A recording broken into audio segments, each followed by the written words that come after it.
2 pi such that 3 plus 2i sin theta upon 1 minus 2i sin theta is purely imaginary, then the sum of the element in A is। ये चार option दिए गए हैं और इसमें से पता करना है कौन सा सही है। तो चलो क्या करते हैं, सॉल्व करते हैं। ठीक, तो एक हमारे पास कॉम्प्लेक्स है। ठीक, अब वो कॉम्प्लेक्स क्या है, मान लेता हूं z। क्या, z। अब z इक्वल टू क्या है, 3 plus 2i sine theta upon 1 minus 2i sine theta. अब ये जो कॉम्प्लेक्स है ना, ये हमें क्या होना है, प्योर इमेजिनरी। क्या होना है, प्योर इमेजिनरी। तो प्योर इमेजिनरी होने के लिए मैंने हमेशा से बोला हूं कि x प्लस आई वाई, मतलब क्या करना है, जो z है वो क्या करना है, x प्लस वाई के पहले फॉर्म में चेंज कर दो, और चेंज करने के बाद अब ये कॉम्प्लेक्स क्या होना चाहिए, प्योर इमेजिनरी। तो रियल पार्ट को क्या कर दो, 0, बस कुछ नहीं करना। चलो तो इसको सॉल्व करते हैं। तो z equal to 3 plus 2i sine theta upon 1 minus 2i sine theta. अब मैंने हमेशा बोला हूं कि डिनोमिनेटर में i कभी रहना पसंद नहीं करता, तो बस इसी को तुम सॉल्व कर दो, वो खुद ब खुद आंसर आ जाएगा। तो यहाँ माइनस है तो इसका जस्ट क्या कर दो, रेशनलाइजेशन। तो 1 plus 2i sine theta upon 1 plus 2i sine theta. बात समझ आएगी नहीं, बस मल्टीप्लाई कर दो यार। तो मल्टीप्लाई जब करूंगा तो क्या होगा, देखो तो सीधा शॉर्टकट करूं तो कितना हो जाएगा, 3 और 2 टू जा 4, 4 और माइनस, चलो एक लाइन में नहीं करेंगे, तुम जानते हैं कि आधा तो वैसे फैल जाएंगे। ठीक, तो कितना हो गया, 3 और 3 टू जा 6i साइन थीटा, और ये कितना हो गया, 2i साइन थीटा, और 2 टू जा 4, आई स्क्वायर की वैल्यू क्या हो जाएगा, -1। तो यहां कर दिया क्या, minus sine square theta upon a minus b a plus b, 1 माइनस 2 का हो गया 4, और आई स्क्वायर की वैल्यू क्या होता है, -1, क्या हो गया, प्लस साइन स्क्वायर थीटा। तो अब देखो ये हमारा अभी क्या निकला है, कॉम्प्लेक्स। तो रियल वाला रियल के साथ, इमेजिनरी वाला इमेजिनरी के साथ रख दो। तो क्या हो जाएगा, equal to 3 minus 4 sine square theta, ये हो गया real part, plus 6 to 8 sine theta i. अब बस बांट दो, 1 plus 4 sine square theta, 1 plus 4 sine square theta. ये हमारा कॉम्प्लेक्स आ गया। अब ये जो कॉम्प्लेक्स है वो क्या होना है, प्योरली इमेजिनरी। तो इमेजिनरी होना है तो ये जो रियल पार्ट है इसको क्या कर दो, 0 कर दो। क्या कर दो, 0। तो चलो साहब हम 0 करते हैं। तो अगर मैं इसको 0 कर दूं तो क्या हो जाएगा, 3 माइनस 4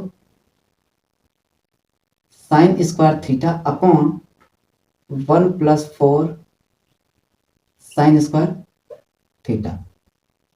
इसको क्या कर दिया, 0 के बराबर। इतनी बात समझ आया। तो ये जो डिनोमिनेटर है उधर जाके क्या हो जाएगा, 0। तो 3 minus 4 sine square theta equal to क्या हो जाएगा, 0। इतनी बात समझ में आया, उसको उधर भेज दो। 3 equal to 4 sine square theta, तो मैं इधर भेज दिया। तो 3/4 equal to sine square theta.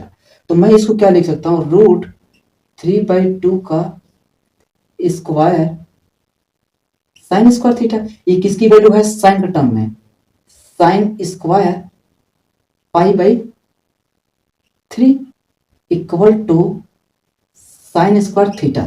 तो मैंने ये चीज जब ट्रिग्नोमेट्री पढ़ा रहा था वहां पर सिखाया था क्या, कि चाहे tan square theta equal to tan square alpha, cos square theta equal to cos square alpha, चाहे sine square theta equal to sine square alpha हो। और थीटा की जब वैल्यू निकालना होता है तो तीनों के लिए एक ही फार्मूला चलता है, theta equal to πn plus minus alpha. अगर चीजें याद है तो फिर ये हो गया क्या, दो कौड़ी के सवाल। ठीक, तो यहां हो जाएगा क्या, theta equal to πn plus minus alpha की वैल्यू कितना है पाई/3, यही हमारा क्या होगा, ये तो अभी इक्वेशन। अब हमको यहाँ दिया गया कि थीटा की वैल्यू -पाई/2 से पाई के बीच रहना है, ठीक। इतनी अगर बातें समझ में आ गया हो तो फिर हम आगे बढ़े। अब इसको हम क्या करते हैं, हटा देते हैं, ठीक। तो अब चलो आगे देखो, देखो एक एक चीजें पूरा पढ़ाए हुए हैं, कोई भी चीज ऐसा नहीं है कि जो ना पढ़ाए हूं, ठीक। तो अब हम इसको यहाँ लिखते हैं, ठीक। तो क्या है, theta equal to pi n plus minus pi. अब हम क्या कह रहे हैं कि n की वैल्यू एक बार क्या रखो, होल नंबर पूरा। n की वैल्यू जब एक बार हम 0 रखें तो एक बार ध्यान देना, इसको दो पार्ट में ब्रेक कर दो, दो पार्ट में। तो एक तरफ प्लस एक तरफ माइनस, ताकि एक भी वैल्यू की मिसिंग ना हो। तो पाई एन प्लस पाई/3 और पाई एन माइनस पाई/3। अब देखो यार, यहां से वैल्यू रखना चालू करो। तो मैं पहले क्या कर रहा हूँ, n इक्वल टू 0 रखो। तो जब 0 रखूंगा तो कितना, 0 प्लस पाई/3, तो कितना आ गया, पाई/3। क्या ये वैल्यू इसके बीच है, -पाई/2 से पाई के बीच? बिल्कुल जी, करेक्ट, ये है। एक बार n इक्वल टू 0 रखो तो कितना हो जाएगा, 0 माइनस पाई/3। तो ओवरऑल आंसर आएगा क्या, -पाई/3। क्या ये वैल्यू इसके अंदर है? बिल्कुल। ये कितना है, -60, और ये वैल्यू है कितना, -90 टू 180, ठीक, इसी के बीच है। तो -60 तो इसके अंदर है, तो मतलब ये भी सही है, ठीक। और ये क्या होगा, 60 होगा। चलो, तो ये मेरा किसकी वैल्यू आया, n इक्वल टू 0। अब एक बार n इक्वल टू 1 रखो इसमें, तो इसमें जब रखूंगा 1 तो पाई हो जाए, पाई इंटू 1 पाई प्लस पाई/3। तो जोड़ूंगा, ये तो हो गया कितना, 180 प्लस 60। तो वैल्यू तो हमको इतने चाहिए ना, ये तो 180 से ज्यादा हो गया, कितना, 240। ये तो वैल्यू ज्यादा हो गया, तो हम इसको कंसीडर नहीं करेंगे। चलो, ये तो इस पे गया। इसमें चेक करो, तो n इक्वल टू कितना रखूंगा, 1। तो पाई माइनस पाई/3, तो ये हो गया कितना, 180 माइनस 60, तो कितना आ गया, 120। क्या ये वैल्यू इसके अंदर है? बिल्कुल जी है। तो अब हमको कितने वैल्यू, वैलिड वैल्यू मिले, 3 वैल्यू। तो तीनों का क्या करो, सम करो। तो ये हो गया क्या, पाई/3, और ये वाली वैल्यू क्या है, माइनस पाई/3, और ये वैल्यू कितना है, 120। 120 को अगर क्योंकि ऑप्शन क्या है, पाई में है, तो पाई में कितना हो जाएगा, 2पाई/3। तो ये तो इससे गया, तो आंसर कितना आ जाएगा, 2पाई/3। बात समझ में आ गई कि नहीं? तो ये तो है नहीं गया, ये भी नहीं, ये भी नहीं, कौन सा है, ठीक, ठीक। देखो एकदम बहुत आराम से बताया हूँ, ये भी नहीं कि बहुत हाई फाई तरीके से। और हर एक वही तरीका बताऊं जो तुम्हारे एग्जाम में आएगा, ठीक। चाहे तुम कोई भी कॉम्पिटेटिव एग्जाम दो, वो सब चीजें आएगा जो मैंने पढ़ा, ठीक। ऐसा एक भी फालतू चीज नहीं पढ़ाया हूँ जो तुम्हारे एग्जाम में ना आए, वो हर एक चीज आएगा, ठीक। और जैसा कि तुम देख भी सकते हो, ठीक। चलो, बाकी नेक्स्ट क्वेश्चन देखते हैं।